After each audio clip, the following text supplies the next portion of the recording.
Hello, everyone. Today I want to read and comment on a transmission that was given to me by Thoth and his Chariot of the Sun, Merkaba, in January of 1987. And I'm sharing this with you today because it is really core to a lot of universal principle that is operating for us on the planet all the time, and is especially being pertinent, shall we say, to what is going on for us now on this planet.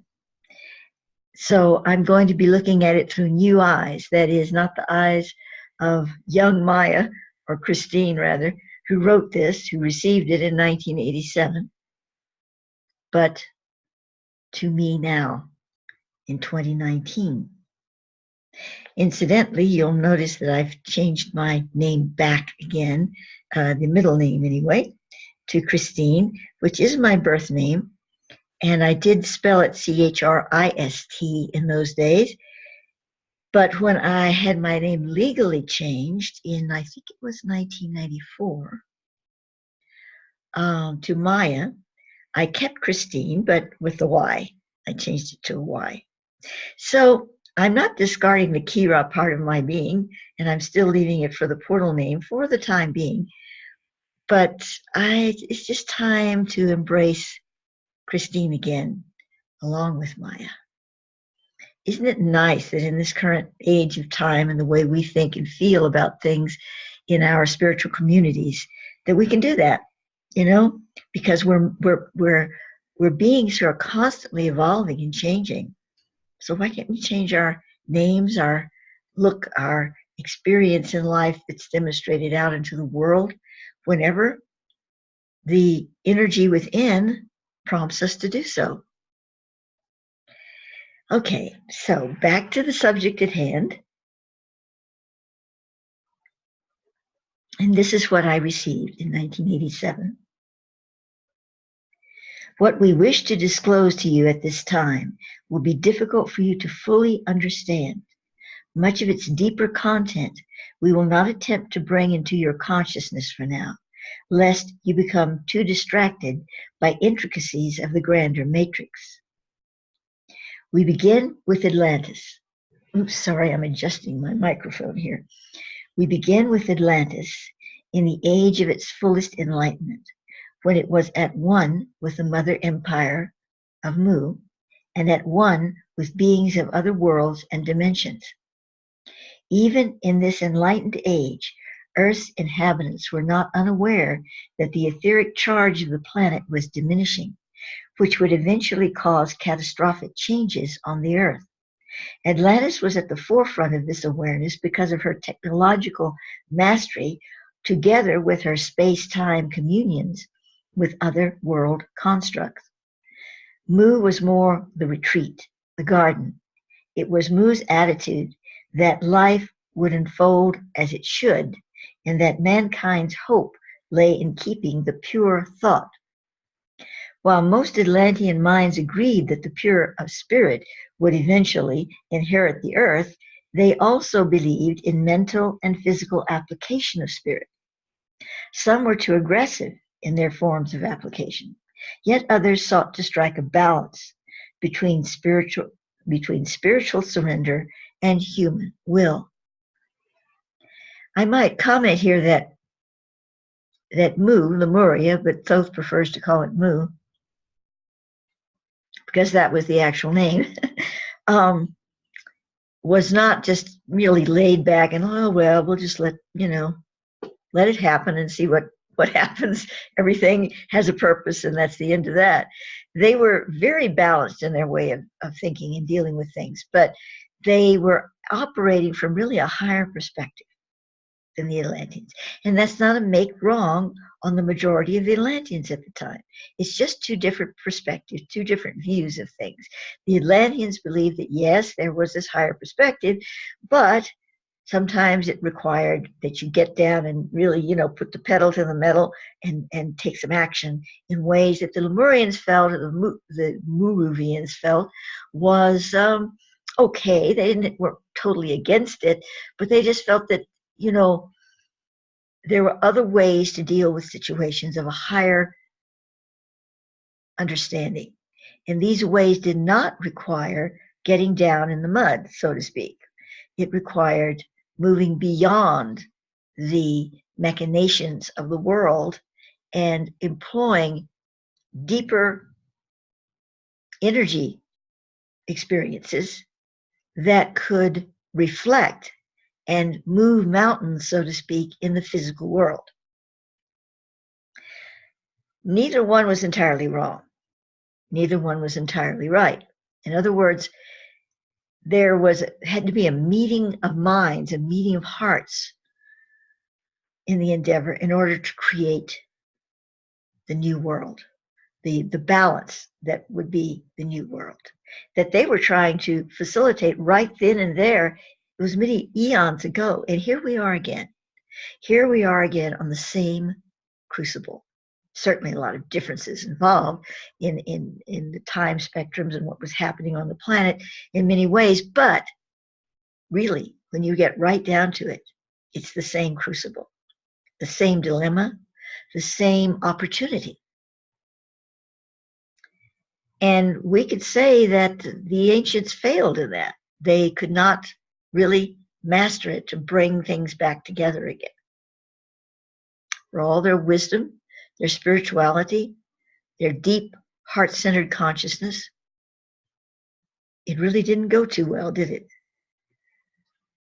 So here we are again, and we have a lot less of all of that stuff to work with, a lot less heart-centered consciousness, a lot less spirituality, a lot less inner awareness. So it kind of looks hopeless, but it's not, because we have some things going for us that they did not.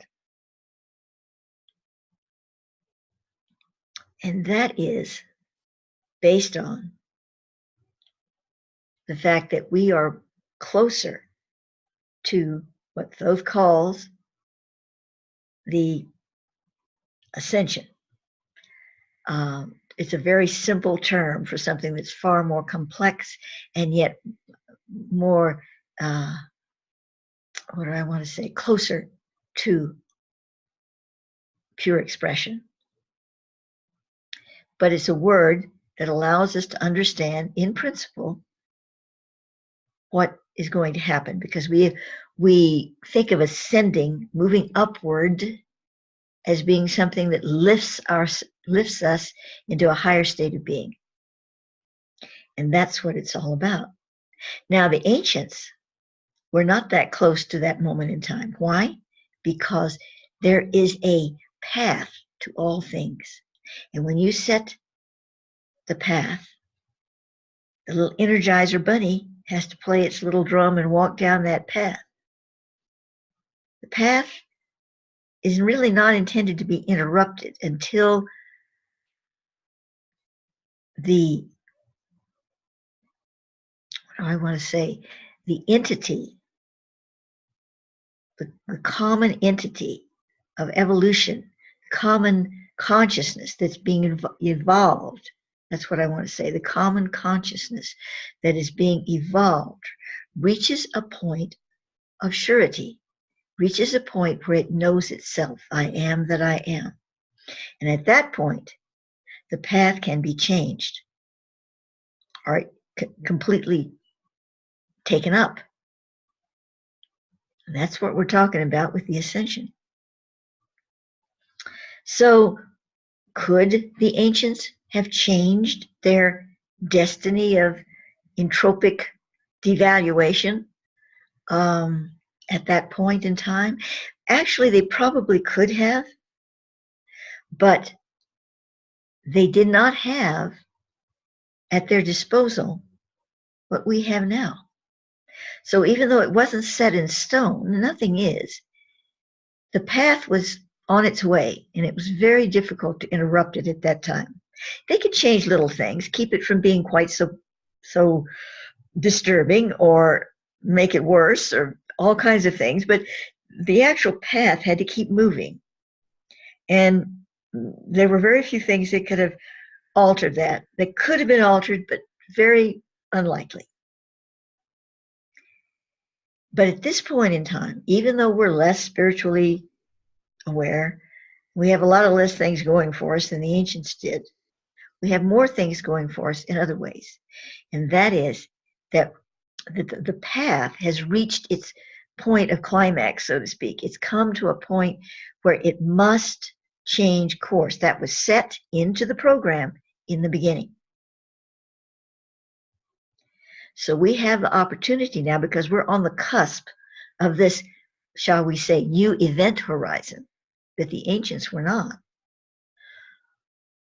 We have the opportunity to recreate ourselves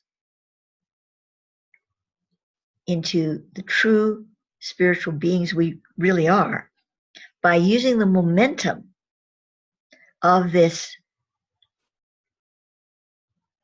climax and coming into a full presence of our future. We literally draw it into our beings now. We don't wait for it any longer. That sounds rather unrealistic, I know, but if we understand that everything is operating in what scientists call quantum physics, it's all quantum related. When you observe something, you change it. When we start truly observing this path we are on and have been on for so long, that is coming to a conclusion through this climax of events, we can change the course. Okay, that was rather a long discourse there. Let me get back to the text itself, because now we're going back to 1987 to the text.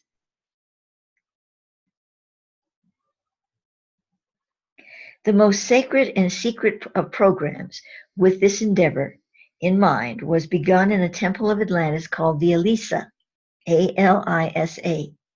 The Alisa was established by 5 priests and 4 priestesses of a larger temple grouping. This new sect, broken off from the main branch, were somewhat outcast from the rest of the intricate Templaric system of Atlantis. The Alisa was an abbreviation of the word Alisaphane, that's A-L-I-S-A-P-H-A-N-E, for which a meaning in modern world languages is difficult to approach. It ascribes to the ancient principle that whatever is removed from one space, so something else must fill that space in return, even if the substance is not visible to the human eye.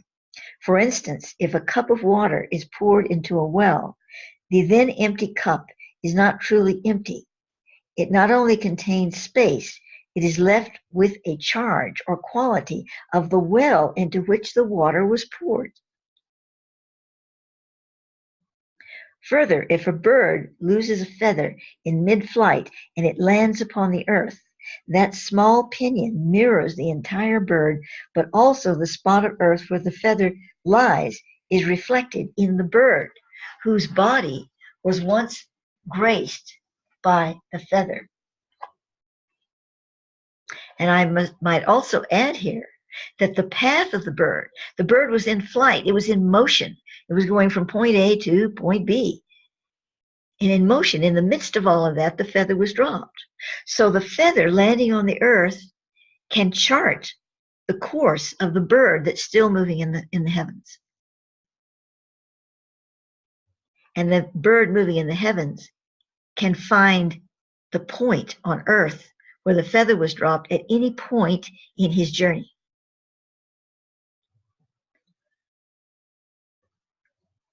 So back to the text or the message. The meaning of Alisaphane then is that of perfect exchange, perfect balance, perfect oneness. For everything that is taken away, something is given, tithes from that source or point to which the substance is taken.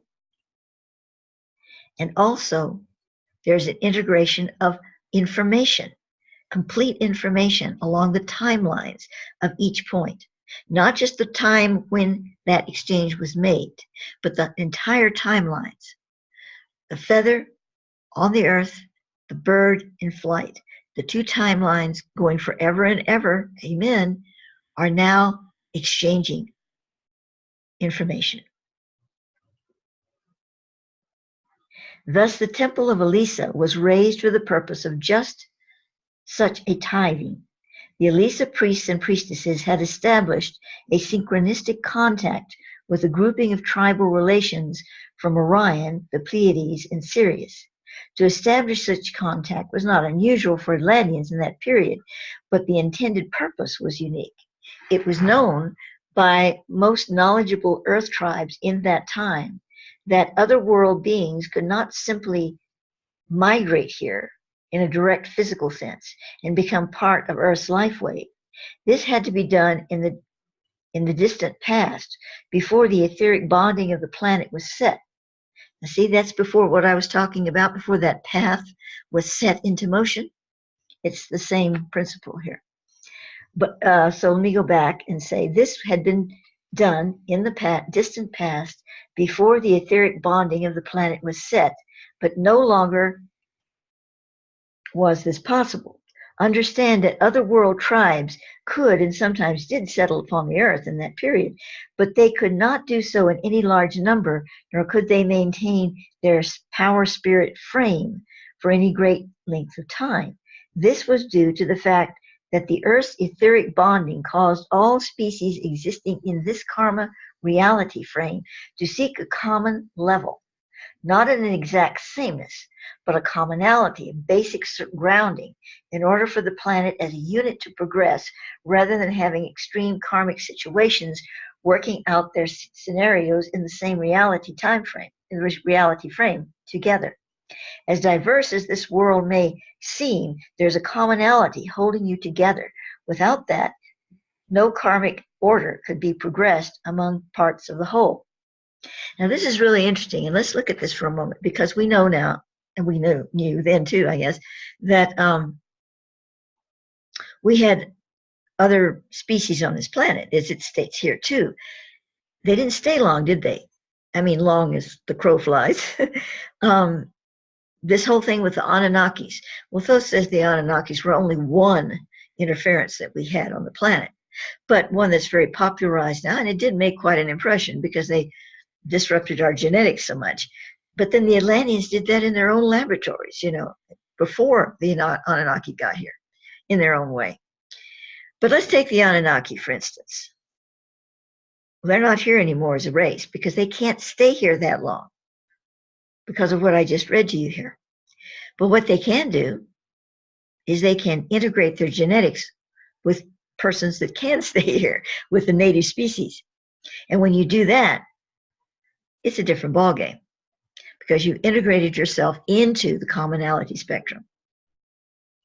And if you do it just right, with the genetics just right, well, it works. Then you have your seed into a separate commonality that's now germinating and growing and changing that commonality.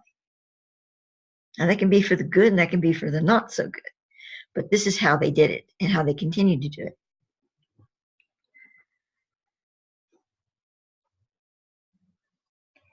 it. To continue with the article or the transmission, it was the purpose of the Elisa and their other world counterparts, whom they named the Onata, to apply the principle of Alisaphane in order to bring into Earth's etheric bonding a greater dimension of light and grace that would push the ever-closing walls of entropy back, allowing a more radiant spirit to pervade upon the planet, as it had in the most ancient days. The system put into dynamics by the Elisa Onata we call here the abacus maxim. To quote from the World Book Encyclopedia, couldn't Google in those days, the abacus is, quote, a device used to add and subtract beads or balls strung on wires in a frame represent numbers. Each wire of beads on an abacus corresponds to one column of figures in written numerals. In the abacus, the beads strung on the extreme right wire represent numbers 1 to 5. I think it's 5. The beads in this row above the horizontal bar count 5 each, and those below this bar count 1 each. Beads in the next row represent tens, 10 to 99. Those beads, those below the bar, 10 each. Those above it, 50. The third row, it goes on. Anyway, to add onto the abacus, beads are moved toward the horizontal bar. So now that that's perfectly clear, let me turn the page here. Sorry, I know it sounds rather rude. Okay, here we are. Now picture the 9 Alisa as beads below the horizontal bar. In the extreme right column, above the horizontal bar, in the same column, we see the Onata. There is established an alignment of energy between these specific individuals, those below the bar carrying the plus charge, and those above carrying the minus factor, or the positive and negative. Through the accumulative will of these participating individuals, a reciprocity is developed which brings forth a charge of commonality within the horizontal bar. The horizontal bar or factor then acts as a battery that is receiving both positive and negative charges. Were these two very extreme charges to attempt bonding without the bar or zero factor between them, they would destroy one another in a burst of antimatter, as a matter reversal would occur at the point of enjoyment. Whenever two or more parallel matter universes come together, they must discharge their mechanism or bonding principle, creating an inrush of opposite charge or phantom lock, which is the conversion of electrons into positrons, antimatter, faster than the mind or central reactive mode of the atom can recognize the release. Thus, a phantom image remains of the electrons after their conversion into antimatter. This causes the mind of the atom to collide its matter form with its own phantom barriers. Ironically, this is much like the mind of mankind colliding with the barriers of its own cerebral consciousness, which are phantoms of a removed reality, one no longer in the realm of the fast-changing future perspective. Well, it's kind of a mind bender, but we're always worrying about the future, or being labored by things that we regret in the past, aren't we? I mean, we're just filled with all that stuff. We're very seldom living in the moment. I can certainly speak for myself on that one. So it's the same kind of thing. We're creating phantom barriers. Past, we can say the past and the future and the present are all one, so they're all existing at one time. But we can also say that we choose to experience the present as the heart-centered moment of experience.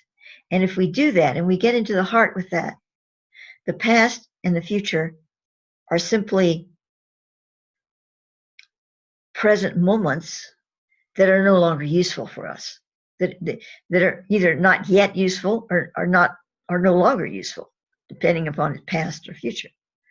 I know that sounds mind-bending too. It's not exactly an explanation, is it?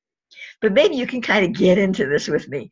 It's like, we're just creating phantoms everywhere because we're moving so quickly through time and space that our senses can't catch up with it. If we are operating our senses in totally mental construct, we have to become quantum beings so we can get past all of this. Okay, back to the transmission. Back to the abacus scenario, we see the Alisa and the Onata creating their own etheric bonding, their own mini-universe, and the amalgam of both worlds, using the horizontal bar as a point of commonality. It is a safe register that is neutral to either force's mindset. Once the commonality is established, an Alisaphane exchange of the highest order begins to take place. The Onata, having access to the power field of the Alisa, transfer a portion of their light or power to the Alisa. The Alisa must seek to balance with this new energy, thus they give to the Anata an energy from their state of being. In order to accomplish this entire exchange, the sentient forms on both sides of the horizontal bar must work as units of specific quantum registers. There must always be more Alisa in the unit than there are Onata in order for the balance to be met. For 9 Alisa, there is 5 Onata. This exchange must be doubled in the next sequence. There must be 14 Alisa and 10 Onata. As the sequencing progresses, there are certain other processes which we will not explain at this time in order to maintain as simple a format for you as possible. But this light transport does arrive at a zero factor, where a reversal is triggered, at which time this energy exchange begins to manifest on a physical level on the plus side of the bar. Well, this is getting into such high science that we really can't go there to the whole picture. But hopefully you can see that there has to be a reciprocity between dimensions. You can't just say, oh, I'm going to move from this dimension to the next, and I'm going to just, make it my new home. There has to be an exchange involved. And if that wasn't the case, this world would just constantly be taken over from other dimensions, that were not friendlies. They would come in and say, oh, we like this place. Okay, let's just get rid of these beings and we'll repopulate, and here we are. And we'd be gone. We have a lot of interference, no doubt, and all this genetic stuff and everything, but that's their way of trying to take us over, because they can't just land on us and just take over the whole thing. Now, if we were to play a worst case scenario here, through all the genetic stuff they're doing with us as we speak, their plan is to eventually reach a point where the commonality is so great that they can just say, okay, now we can just, let's just get rid of all these persons and we'll just take over entirely now. But they could only do that if a commonality is reached. And that's what they're striving for. But that's not going to happen. And I say that with a lot of surety because that's what I'm feeling from the Thoth extreme. Because they're not just being left to play in the playpen by themselves. There are guardians and master beings that are saying, no, we don't think so. That's not what's going to happen here. We have other plans for this planet, plans that are developed from the highest spiritual integrity of the humanity of worlds, of the kindred souls and spirits and incarnations. And we are going to help this planet move through all of this morass and get to where it needs to go. But it's tricky business all the way along. There's no doubt about that. So we go back to the text.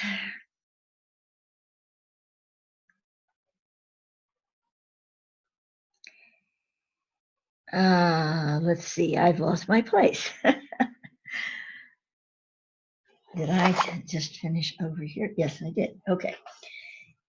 In accomplishing the full game or program of Abacus Maxim, the Alisa and the Anata hoped to bring into the Earth's continuum large amounts of pure state energy, spiritual yet powerfully dynamic energy, to infuse the planet with a more advanced life wave, closer to its original threshold.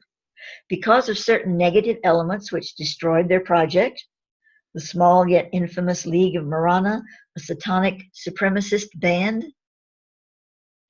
they did not achieve the success they had striven toward. Nevertheless, before their demise, they were able to positively effect their age through using this energy bonding for healing, transmuting of plant life into upgraded cycles, creating new crystal forms for multi-light uses, etc. In Egypt, under Thoth Racemis, more work was done with the Anata as these same souls regrouped with full memory of their past efforts. Again, however, the full projection was not achieved, this time due to the evil Amun priestcraft. Boy, let's just look at that for a minute. We can translate, I don't think it takes much imagination to see that this is going on now. Exactly. Well, exactly may be a little hyperbole, but pretty close, pretty damn close to what was happening then.